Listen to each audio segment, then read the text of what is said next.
Okay, so we're gonna have a lot of sound issues, but soon that should be done and sorted once I actually get my mic up and running, which I have here. Hi guys, my name is Natalie Marie and I have content on reviews, business mindset and acting. I've been focusing on my acting content quite a bit lately because I feel like that's where my focus is in with my career at the moment.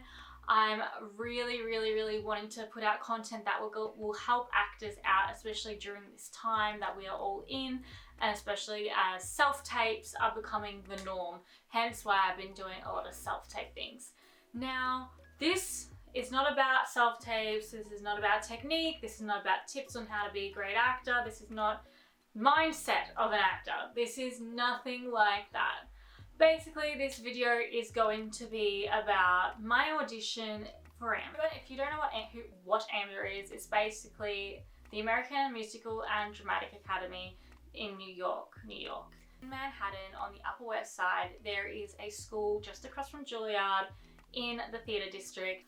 Before I get started, I just want to ask, if you haven't been here and if you're a new friend, please subscribe down below, give this a like and a thumbs up, especially if you are going to AMDA this year or the next, and let me know which campus you're going to or which semester you're going to go to.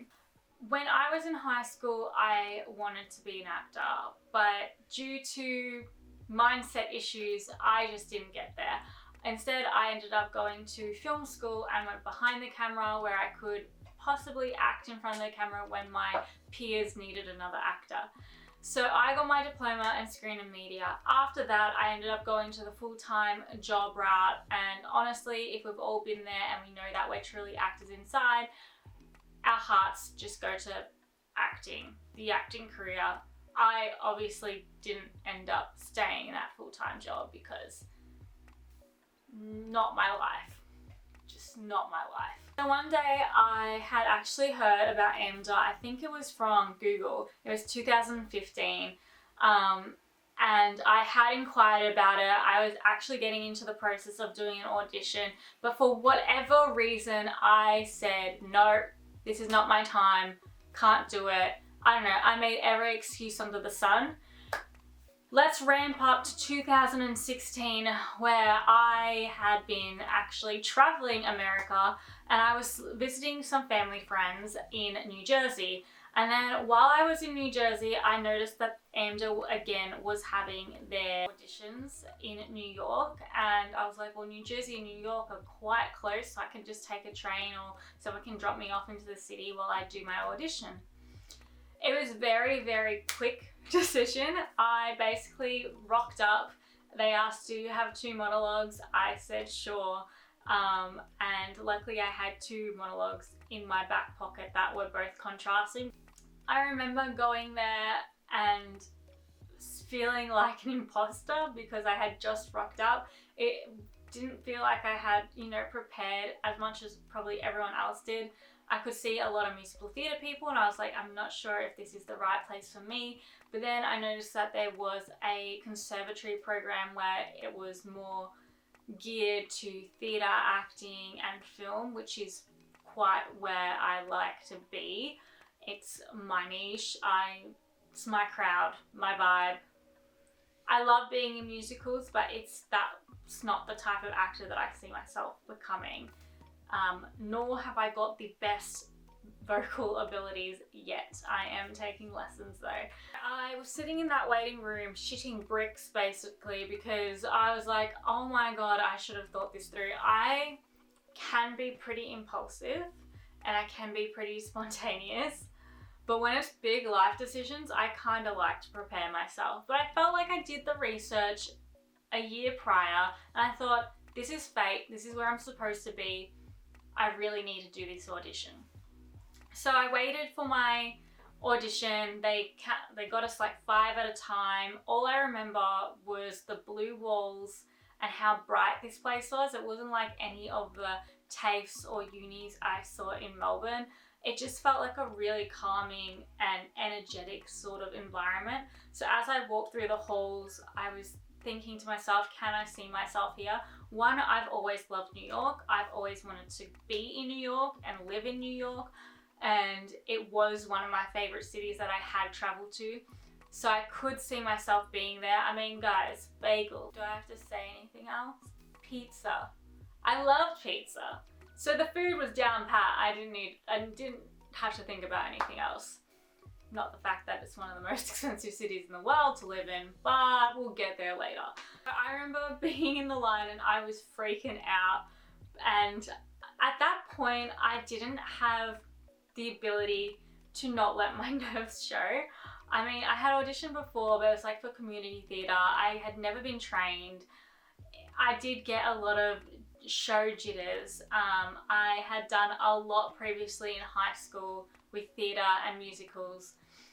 And then I've been on a set a couple of times in my teens. But this was like a big audition for me. This was, I mean, everyone else was freaking out. So I was like, oh God, okay, this is like super important. I go into the room and there is a board of 3 people who I probably should have known their names. I probably should have known who I was auditioning for. Now, as a seasoned auditioner, I know that that's something you should possibly have before you enter the room. But I entered with fake confidence that I don't know where I pulled from. And I walked in there and I did my first dramatic monologue. The dramatic monologue was from Crimes of the Heart, and I played Babe, who shoots her husband Zachary, and it was quite a dramatic monologue. And I was just sitting down, and I made sure I sat, or did I stand up? No, I was sitting down for both of them, I'm pretty sure. So once I finished the drama, they said, great, your acting was very realistic. We really enjoyed your presence. You really brought something else to the character. You were on edge. We could see the turmoil going through your mind. You know, very well done. Then they said, how about your comedy? And I was like, yes, let's do my comedy. And as everyone knows, I am not the funniest person. I've never claimed to be funny. I don't think anyone thinks I'm funny. If they think I'm funny, they're laughing at me, not with me. But, however, I had a monologue up my sleeve, which I actually, to be honest, learnt the day before. And he's like, what is the main guy basically said, what is this monologue? And I said, it is Butterflies Are Free. He said, that's very interesting because that's one of my favorite monologues. And I said, what? Really? And he said, yes, my mum used to be in that play. When I was a kid, I used to watch her do that play, blah, blah. I thought, that's fantastic. It really reminded me going back to when my very first audition, which was for the musical Grease, and when I had said that I'm going to do a Beatles song for my audition, the judge or the critique said basically that the Beatles are his favourite band, and I said, okay. A lot of pressure for me. However, I played the part of Jill, and I am going to be honest, I didn't feel very confident with this piece, not because he said that he knew it very well, but more of the fact that it was something that I pulled out of my ass not quite long ago. The guy, however, said to me, do you know what this is about? And I vaguely remember saying, Jill is really in love with this guy, Jack, but ends up thinking it's a mistake and doesn't want to marry him anymore, and basically is talking to like a counselor or someone, a friend. And then he said no. And my heart sunk. I was like, damn. And have I ever, okay, just saying, just based off that one part of that audition, I thought I lost it. And then he goes, it's this instead. Jill is a very eccentric person. She's either this or that. Her emotions are so high, so fluid. It's kind of like she's bipolar. He gave me a few other notes that I can't quite remember. It was a few years ago, sorry.